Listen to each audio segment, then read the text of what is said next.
Hi kids! Today's book is Disney's 101 Dalmatians. Once there were two Dalmatians named Pongo and Perdita. They lived in a snug little house in London. Their pets, Anita and Roger Radcliffe, lived with them. Nanny the housekeeper took care of them all. One day Pongo got some wonderful news. Perdita was going to have puppies. Everyone was very happy. At last the big day arrived. "The puppies are here," Nanny cried. "How many?" asked Roger. "8," Nanny replied. "No," shouted Anita from the other room. 11. Wait, 15. 15 puppies? Perdita was very proud. "Pongo, you old rascal," said Roger. He thought the puppies were wonderful. "They'll get their spots when they're a little bigger," Nanny told them.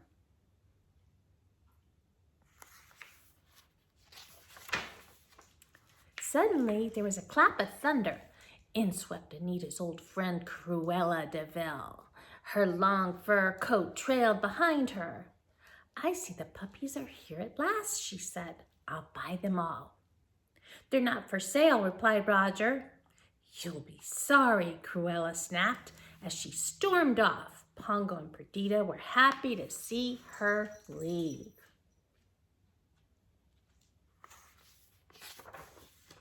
But Cruella wasn't finished.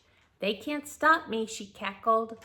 Cruella hired Horace and Jasper Batten to steal the puppies. "As soon as you have a chance, sneak into their house and grab those puppies," she told them. "You must wait until the puppies get their spots," she added, "but then they will be mine." Each day the puppies grew bigger, and each day they got more spots. The puppies liked watching television.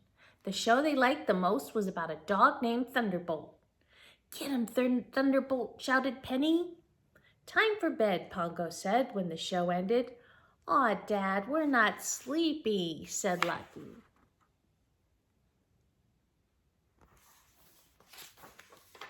After the puppies went to bed, Pongo and Perdita went to the park. They took Roger and Anita with them.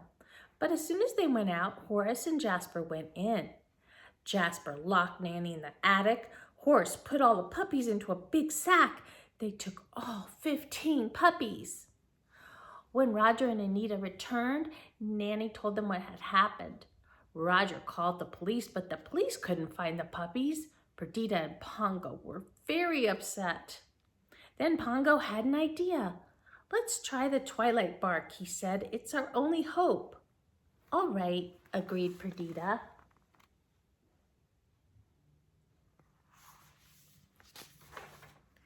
Pongo barked in a special code. "Yap and yip and yelp, yelp, yelp. 15 puppies need your help. Calling all hounds, yippers and yappers, please help us find their cruel kidnappers." The message was passed from dog to dog.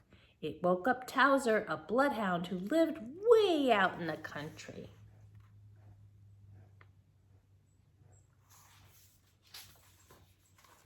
"Humph," growled Towser to Lucy the goose. "A message from the city. An important one, too. I'd better tell the folks on the farm. Old Towser's barking woke up a cat named Sergeant Tibbs." Tibbs told Captain a horse to awaken a sheepdog named Colonel. The Colonel pricked up his ears. 15 spotted puddles were stolen.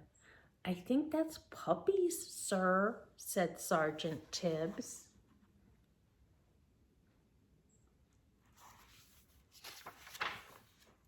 Tibbs remembered hearing some barking at the old DeVille place.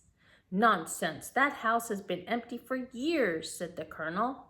"Not any longer," Captain answered. "There's smoke rising from the chimney." "Then we'd better investigate," Tibbs barked the Colonel. They went to the old house. Sergeant Tibbs slipped into the house. What a surprise! He saw 99 Dalmatian puppies. 15 of them were huddled in front of the TV. "Those must be the ones," Tibbs said. He raced back to tell the others.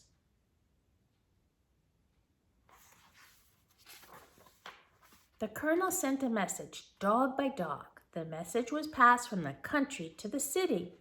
"Listen, Purdy," said Pongo, "it's the Great Dane. He has an answer for us." The two Dalmatians raced to meet the big dog. "The puppies have been found at the DeVille place," the Great Dane said. "We must go at once," cried Perdita.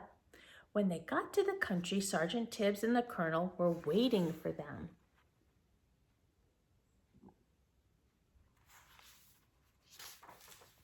"Follow us," said Sergeant Tibbs. "There's no time to waste." They sneaked into the old house. "What does Cruella want with all these puppies?" they heard Jasper ask. "She says she's going to make them into a coat," Horace answered. "A dogskin coat?" cried Perdita. "How cruel!" She counted the puppies. "Pongo," she whispered, "there are 99 puppies here. We must take them all home with us." Pongo replied, "Let's go." Sergeant Tibbs led the way. Horace and Jasper didn't see them leave. They were too busy watching television.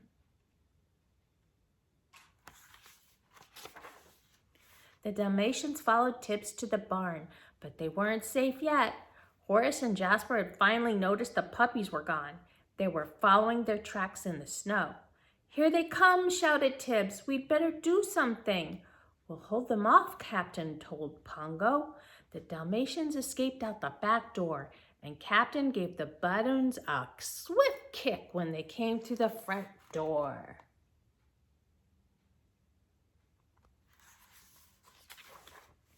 Pongo and Perdita led the puppies through a snowstorm. Suddenly, Pongo heard a car. "Quick, hide," he urged. The dogs hid under a bridge. Luckily, Horace and Jasper didn't see them. Pongo decided to walk along the frozen stream. That way, Horace and Jasper couldn't follow their tracks.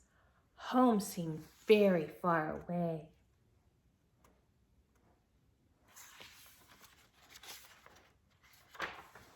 "My nose is froze," whimpered Lucky, "and my tail is froze, and my toes are froze." All the puppies were tired and hungry. Just then, Pongo heard a friendly bark. "Follow me," said a collie. "I have a place for you to stay." The collie led them to a warm barn. Some friendly cows gave the puppies plenty of milk to drink. Soon 99 puppies were fast asleep in the hay.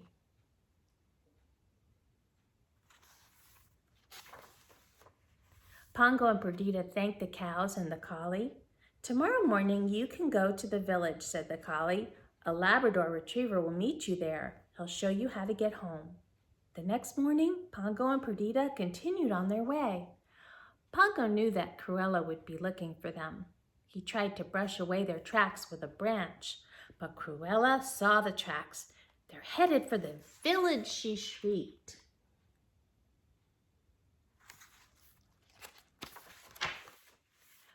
When the dogs reached the village, the Labrador was waiting for them. He led them to an empty blacksmith's shop. "I've got a ride for you," he said. "A van is leaving for London soon. There's room for all of you." But Cruella and her men had reached the village too. Cruella was angry with Horace and Jasper. Find them now," she shouted. "Pongo, how will we get to the van?" Perdita whispered.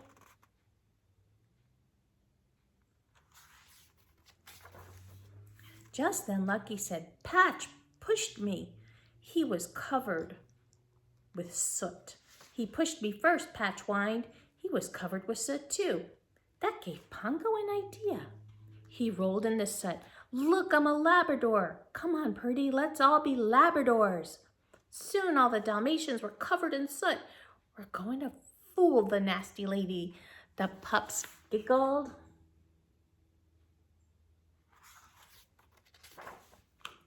The van was getting ready to leave. "Better hurry," said the Labrador. One by one, the puppies got into the van. They almost made it. But the last puppy got stuck in the snow. The snow washed off the soot. "There they are," Cruella cried. The van pulled away in the nick of time. "After them," Cruella shouted.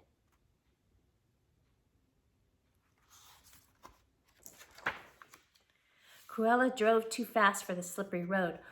"Watch out," cried Horace. But it was too late. Cruella's car tumbled down a hill. Everyone landed in the deep, soft snow, but the car was smashed to pieces.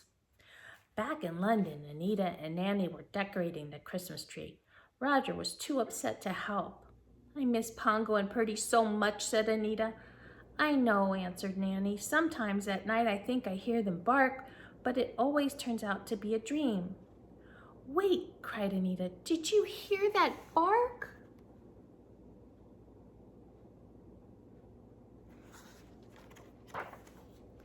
Nanny flung open the door. A large black dog jumped on Roger and covered him with kisses and soot. It's Pongo and Perdita with their little ones, cried Nanny. She began to dust off the puppies. Then Anita and Roger noticed the room was filled with dogs. In all, there were 101 Dalmatians.